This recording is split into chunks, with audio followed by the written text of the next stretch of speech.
This is DW News Live from Berlin. The European Union marks the 60th anniversary of its founding today, but is it really time to celebrate? EU leaders are in Rome, where they've signed a declaration calling for further unity and solidarity. But Brexit and a surge in nationalism continue to shake the bloc's foundations. Meanwhile, demonstrators take to the streets, like here in London, to show their support for the European Union. Also coming up, a major defeat for Donald Trump in his first tussle with Congress. Republicans cancel a vote on their healthcare bill, effectively ending an attempt to repeal Obamacare. And an Austrian art museum asks some visitors to stretch out their tours and breathe in the atmosphere. Then breathe out again. Yoga amongst the artworks comes to Europe, and we're going to tell you all about it.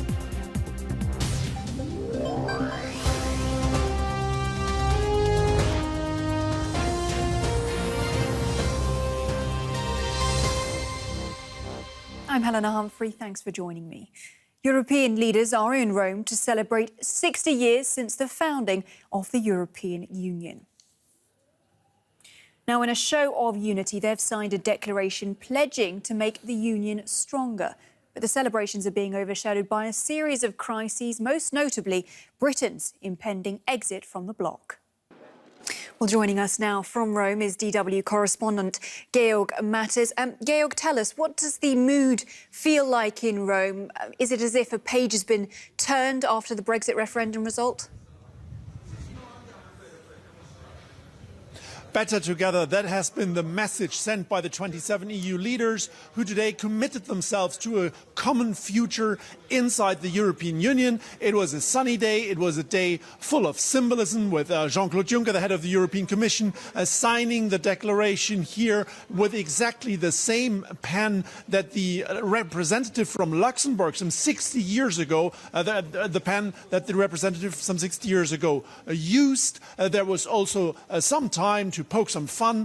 For instance, the Greek leader and the Polish leader hesitated for a moment before they signed the declaration. Now you have to know that until only in the last minute they agreed that they would actually sign. And then they hesitated and finally signed. A bit of Greek theatre there, Georg. But the declaration signed in Rome talks of a multi-speed Europe. What does that mean exactly? And can it be squared with bringing Europe closer together?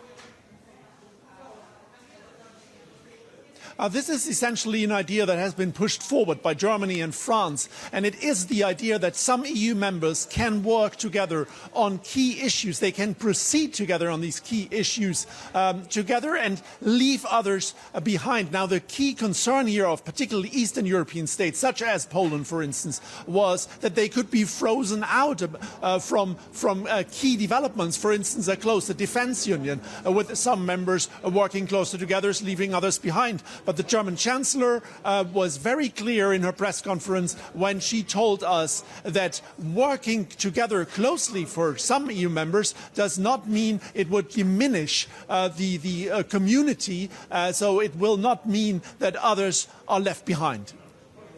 Georg Matters in Rome for us. Many thanks indeed. Now, against the backdrop of today's events in Rome, pro-EU demonstrations are taking place in several European cities. Now, in London, thousands of people are participating in a Unite for Europe march to voice their disapproval of Brexit. Britain is set to trigger Article 50, the mechanism for leaving the EU, this coming week after a series of votes in the Houses of Parliament. And a little earlier, I spoke to our correspondent in London, Gerhard Elfers, monitoring the march for the EU and against Brexit. And I began by asking him what the atmosphere there was like. Well, it's a very colourful protest that you're seeing here. It's very good-natured. The final rally has gotten underway roughly an hour ago. Lots of speakers, young people speaking up. You see a lot of European flags here, together with Union Jacks. And it's an overwhelming support for the European Union. Organisers say that around about 20,000 people turned up for the demonstration in support for the European Union and for Britain to stay in the European Union. But Gerhard, what are people hoping to achieve with this march? Well, mainly people want to show that they want to stay inside the European Union. One of their slogans is "We are the 48%," referring to the 48% of voters who have voted to remain. But there are not only Remain voters here at this demo, there are also people who have voted for Brexit, but they were promised a Brexit that would keep close ties with the EU intact, and not the kind of Brexit that seems to be on the cards right now with Theresa May threatening a so-called hard Brexit. All these people are worried about their jobs, they're worried about the economy, they're worried about their children's future. Now, Gerhard, the event coming just 3 days after the terror attack in London, as a matter of fact, rather poignantly, where you are now. How about the security there? Well, security is surprisingly light. If you look around, you see a few Bobby helmets popping up, but that's about the size of it. It's what you would expect for a big event like this. In fact, it was unclear whether this demo could actually go ahead, because organizers were worried that they would take police attention away from the investigation into the terror attack. But still, it went ahead. Demonstrators held a minute of silence earlier today, and also everybody was encouraged, and many did bring floral tributes. You can see many of them here in memory of the victims of last Wednesday's terror attack. Gerhard Elfers bringing us up to date from the British capital. Good to talk to you.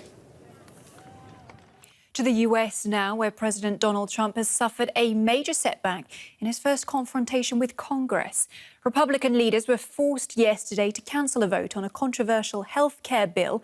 That's after it became clear they did not have enough votes to pass the measure, despite strong backing from the president and despite a clear Republican majority in the House of Representatives. Now to some of the other stories making news around the world. Iraqi government forces have paused operations to retake Mosul from Islamic State militants.